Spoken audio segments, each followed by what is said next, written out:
berharap AHY segera diumumkan sebagai pendamping Anies. Oke. Kalau kita lihat trennya, Livi, 3 bulan, 4 bulan belakangan, aktivis Demokrat, kader-kader Demokrat, elit-elit Demokrat, tiap hari muji-muji Anies. Tapi AHY tidak kunjung diumumkan sebagai pendamping. Koalisi perubahan semakin bubrah. Nasdem tusuk Demokrat dari belakang. Kader Demokrat Jawa Barat ini mundur dari Demokrat dan pindah ke Nasdem. Ditulis oleh tim redaksi jurnal, dikutip dari berbagai sumber. Dan kalau akhirnya terjadi perkawinan Nasdem dengan PKS, AHY lagi-lagi gigit jari gak jadi calon wakil presiden lagi.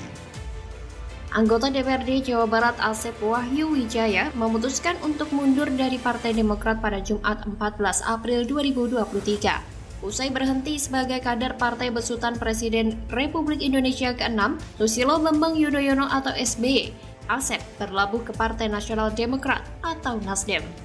Keputusan untuk bergabung ke Partai Nasdem diumumkan Asep dalam konferensi pers di kantor Partai Nasdem Kabupaten Bogor, Jalan Raya Bogor, Kecamatan Sukaraja, Selasa, 18 April 2023. Hari ini pada tanggal ganjil bulan Ramadan ini, saya memutuskan sikap politik untuk bergabung dengan Partai Nasional Demokrat atau Nasdem, kata Asep di Sukaraja, Selasa 18 April 2023. Ada beberapa pertimbangan yang mendasari keputusan Asep berlabuh ke Partai Nasdem. Pertama, Nasdem merupakan partai pertama yang berani mencalonkan Anies Rashid Baswedan sebagai calon presiden untuk Pilpres 2024 tanpa mahar dan tidak meminta bayaran apapun, kecuali dengan satu syarat: terus menjaga NKRI dalam spirit restorasi untuk mewujudkan keadilan sosial bagi seluruh rakyat Indonesia. Kedua, Partai Nasdem meminta Asep menjadi calon legislatif DPR RI dalam Pileg 2024 tanpa mahar dan biaya apapun. Melihat dari cara partai merekrut sumber daya manusia yang dianggap unggul tanpa mahar dan meminta bayaran apapun, Asep menilai Nasdem sebagai partai yang dewasa dan bijaksana. Melihat fakta di atas, saya sebagai penulis menangkap 2 poin. Pertama, bahwa memang ada partai politik yang mempermasalahkan mahar dalam berpolitik. Dan jika melihat pengakuan Asep Wahyu Wijaya, Partai Demokrat merupakan salah satu partai tersebut. Kedua, Nasdem seperti menusuk Demokrat dari belakang. Tapi mungkin ini sebagai salah satu strategi atau cara Nasdem menolak AHY sebagai cawapresnya Anies. Kenapa partai yang dikenal dengan slogan Restorasi Indonesia tersebut menolak AHY? Karena peluang Anies untuk kalah lebih besar dibandingkan menang jika ia berpasangan dengan putra sulung SBY tersebut. Lawang kader partainya bermasalah terus. Pada tahun 2022-2023 ini saja sudah 5 kader Partai Demokrat ditangkap oleh aparat penegak hukum karena korupsi. Kemudian ada juga kadernya yang mencabuli karyawan sendiri. Video asusilanya tersebar luas di dunia maya. Serta ada pengurus Partai Demokrat di daerah yang mengkonsumsi obat terlarang. Jika AHY berpasangan dengan Anies, maka citra mantan gubernur DKI itu juga akan rusak. Ini yang dihindari betul oleh Nasdem. Di samping itu, kalau seandainya Anies AHY terpilih jadi presiden dan wakil presiden, Nasdem juga yang akan repot.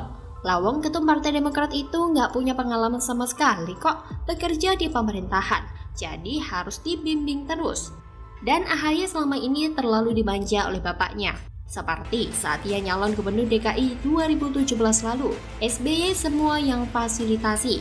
Dan saat dirinya terpilih jadi ketum Demokrat, semua berkat perjuangan SBY. Doi hanya duduk manis saja, gak pernah jadi ketua DPD Partai Demokrat dan gak pernah jadi pengurus DPP partai, tiba-tiba jadi ketua umum. Benar-benar politisi digoreng dadakan 35 ribuan. Terakhir, berdasarkan hasil survei terbaru yang dilakukan oleh Litbang Kompas, elektabilitas Partai Demokrat malah turun. Jadi posisi Nasdem serba salah sekarang. Mau menjadikan AHY sebagai cawapres Anies, Partai Besutan Paloh itu dirugikan. Mau melepas Partai Demokrat, Demokrat dibutuhkan untuk memenuhi syarat presidensial threshold 20%. Maka dari itu, strategi yang tepat dan jitu, yaitu menusuk Demokrat dari belakang dengan merogoh orang-orang berpengaruh dari Partai Demokrat dan beralih ke Nasdem. Bagaimana kalau menurut Anda?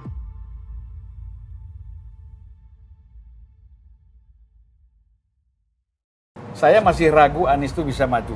Makanya kita kan selalu mengikuti perkembangan-perkembangan current event ya kan. Nah jadi kita lihat pertemuan-pertemuan yang serius dari 3 koalisi perubahan ini selain ada pertemuan di kantor Nasdem, itu kan nggak ada. Carut marut, asa Anies di tengah munculnya koalisi besar. Zulfan Lindan masih ragukan Anies Baswedan bakal resmi jadi capres 2024. Anies auto gigit jari. Ditulis oleh tim redaksi jurnal, dikutip dari berbagai sumber. Mengurus Jakarta yang kecil saja dengan jumlah penduduk yang tidak banyak, dia gagal. Apalagi kalau diberikan tanggung jawab mengurus Indonesia yang luasnya luar biasa, penduduknya 270 juta orang.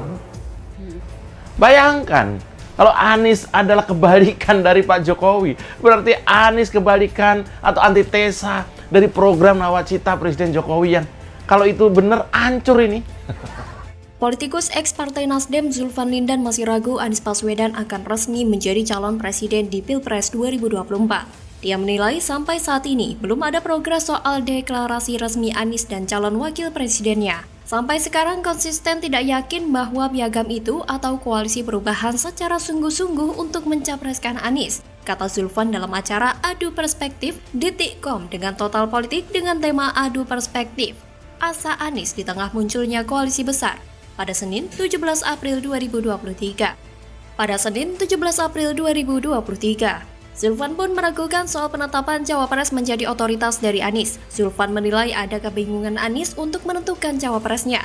Zulfan pun menyinggung soal pertemuan PKS, Nasdem, dan Partai Demokrat sebagai anggota koalisi perubahan di bulan Ramadan.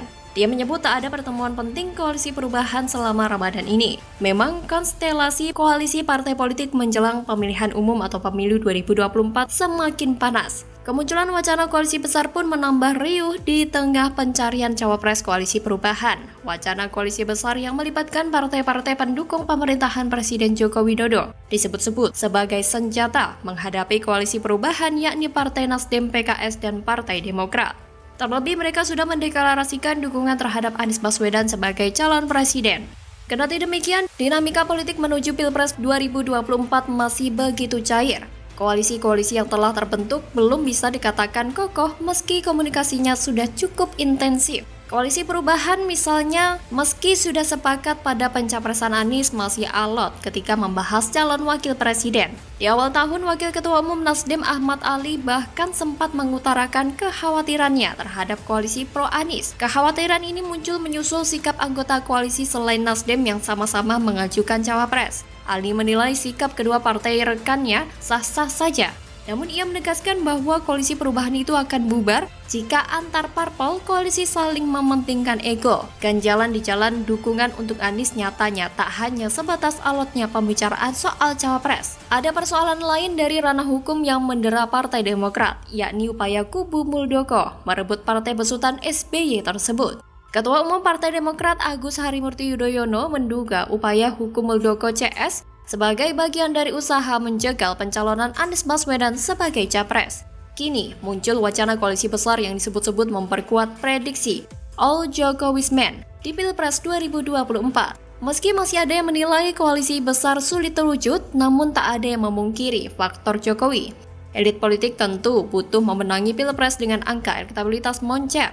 Tentu dengan harapan kemenangan bisa diraih dalam satu ronde pelaksanaan Pilpres. Berangkat dari asumsi itu, maka bisa dikatakan Anies akan menempuh jalan yang terjal untuk meraih targetnya sebagai pengganti Jokowi. Bahkan bisa saja gagal menjadi pengganti Jokowi, karena berbagai rekayasa politik kotor akan mendepak Anies Baswedan dari kursi pencapresan 2024. Dukungan koalisi perubahan, Nasdem, Demokrat, dan PKS sewaktu-waktu juga bisa bubar. Koalisi perubahan ini masih banyak menyimpan masalah yang menjadi bom waktu terjadinya perpecahan. Makanya kalian pasti pernah baca isu-isu di mana Anies bisa saja gagal nyapres. Kemungkinan itu makin terbuka lebar ketika Nasdem mulai nyerah dan mencari peluang lain di luar koalisi. Mungkin inilah kabar paling membahagiakan jika itu beneran terjadi. Sekaligus kabar tersakit bagi Kadrun dan barisan sakit hati. Siap-siap saja kita bakal dihibur dengan narasi Anies dijegal dan dizolimi. Bagaimana kalau menurut Anda? Kalau tersembunyi ngapain? Ya kan? Justru kan dia harus buat pertemuan untuk meyakinkan publik kan bahwa kami terus ada, terus berkembang, terus melakukan ini. Ini kan nggak ada.